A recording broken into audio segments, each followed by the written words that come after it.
पृथ्वीराज चौहान चौहान वंश के महान राजा ने 12वीं शताब्दी में शासन किया और उनकी वीरता और पराक्रम के लिए प्रसिद्ध हुए। उनका अजमेर और दिल्ली पर शासन कई युद्धों से भरा पड़ा था, लेकिन एक कहानी सबसे अधिक प्रसिद्ध है। एक दिन पृथ्वीराज को पता चला कि अफगान शासक मोहम्मद घोरी भारत पर हमला करने के लिए एक विशाल सेना के साथ आ रहा था।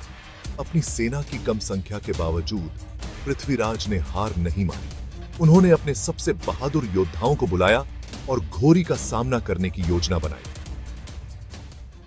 सूर्यास्त के समय जब आसमान लाल रंग में रंगा था, पृथ्वीराज और उनकी सेना युद्ध के लिए तैयार हुई। दोनों सेनाएं भयंकर युद्ध में लग गईं। हवा में तलवारों की ध्वनि और युद्ध के नारे गूंज रहे थे। पृथ्वीराज ने अपनी तलवार से कई शत्रु सैनिकों को हराया। उनकी वीरता ने उनकी सेना को प्रेरित किया। एक निर्णायक क्षण में पृथ्वीराज ने घोरी को पकड़ लिया और उसके समक्ष पेश किया। उसकी जगह पर उन्होंने घोरी को छोड़ दिया और उसे कभी भारत पर हमला न करने की चेतावनी दी। घोरी अपमानित हुआ, लेकिन उसने बदला लेने की कसम खाई और घोरी ने अपना वादा निभाया और अधिक शक्ति के साथ लौटा।